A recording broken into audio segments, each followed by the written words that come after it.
સત્સંગમાં સાધન કરતા હોય પણ એનું માન કેમ આવે છે? પોતાના સદ્ગુરુના વચને નાનું એવું નિયમ કરવાથી શું પ્રાપ્તિ થાય છે? ચિત્તનો નિરોધ કેવી રીતે થાય છે? આત્મા બધા જ ભાવથી જુદો ક્યારે થઈ શકે છે? પ્રશ્નના જવાબ માટે સાંભળો સાગર કથા 4 સપ્ટેમ્બર 2024ના અમૃત બિંદુ. વક્તા પરમ પૂજ્ય સદ્ગુરુ શ્રી રામકૃષ્ણદાસજી સ્વામી. શ્રી સ્વામિનારાયણ સંસ્કારધામ ગુરુકુળ ધ્રાંગધ્રા. એવા સમર્થ પુરુષ હોય ને એ તો અક્ષરધામમાં બેઠા થકાય પણ આપણા ભેળા અખંડ વૃત્તિએ કરીને રહ્યા હોય છે. એને આપણે પકડી શકતા નથી, એટલે એનું અનુસંધાન રહેતું નથી. એટલે આપણને એમ થાય છે કે હું આ સાધનના બળે ટક્યો છું સત્સંગમાં, સાધનના બળે મહારાજની મૂર્તિનું ધ્યાન ભજન વગેરે વગેરે કરી શકું છું. આવું કંઈક મોજું ફરી વળે છે, કારણ કે તે સત્પુરુષના પ્રતાપને જાણી શકતો નથી. જો એ સત્પુરુષના પ્રતાપને જાણી શક્યો હોય તો એને કોઈ દિવસ સંકલ્પ ન થાય કે હું મારા સાધનના બળે સત્સંગમાં ટક્યો છું કે ધ્યાન ભજન વગેરે સાધના કરું છું. ભગવાન કે ભગવાનના સત્પુરુષ સતત જીવને પકડી ન રાખે તો એક સેકન્ડના અમુક અંશમાં એટલા સમયમાં પણ જીવ ભગવાનથી વિખૂટો થઈ અને વિશ્વરૂપ દેહરૂપ થઈ જાય.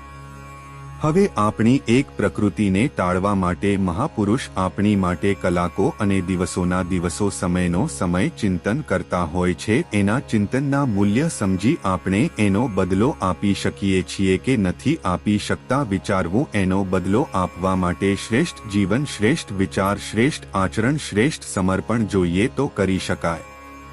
આપણો સત્પુરુષ નાની જેવી વાત આપણને કહે, નાનું એવું જ નિયમ આપે, એક માળાનું નિયમ આપે, એને મૃત્યુની અણી સુધી અખંડિત રાખવું અને એ તૂટવા ન દેવું તે મહત્વનું છે. કેમ તો એક જ માળાના બીજમાં અક્ષરધામની પ્રાપ્તિ થાય એવું હોય છે, પણ એનું મૂલ્ય આપણને સમજાવવું જોઈએ.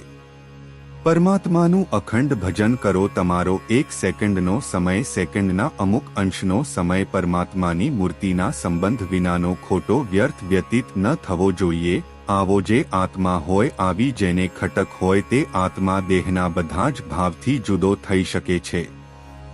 આ શરીર રૂપી બ્રહ્માંડમાં ફેલાયેલી જે વૃત્તિ છે એનું કારણ તો બે જ છે, એક અહમ અને એક મમત્વ.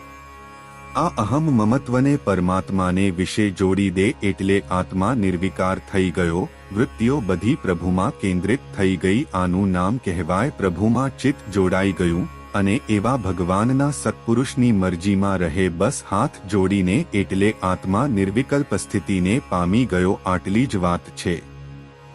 પરમાત્માના સંબંધે અને પરમાત્માની મૂર્તિનો જેને સંબંધ હોય એવા સત્પુરુષના સંબંધે કરીને ચિત્તનો નિરોધ થાય છે. પોતાના સદ્ગુરુના વચને નાનું મોટું સાધન કરવાનું કહ્યું હોય એટલું જ કર્યા કરે, એટલે એનામાં કળિયુગની પ્રવૃત્તિનું, કળિયુગના ગુણો એ બધા ધીમે ધીમે નાશ થતા જાય. કારણ શરીરમાંથી અનંત અનંત બધું ભર્યું છે એ નીકળતું જાય. જેમ જેમ નીકળતું જાય તેમ તેમ આત્મા પરમાત્માની નિકટ આવતો જાય, પ્રકાશ વૃદ્ધિ પામતો જાય, આત્મા શુદ્ધ થતો જાય. શુદ્ધ થયેલો આત્મા એને પરમાત્માનો આનંદ અધિકને અધિક આવતો જાય, મહારાજની મૂર્તિના સંબંધમાં ખોવાઈ જાય. એવા બ્રહ્મવેતા સત્પુરુષના દર્શન માત્રથી પાપ બધા બળી જાય છે. પરમાત્માને પામી જવા માટેની જે બાબત છે તે આજે જ કરો, અત્યારે જ કરો. 2-5 માળા બાકી છે તો કાલે કરશું એમ નહીં.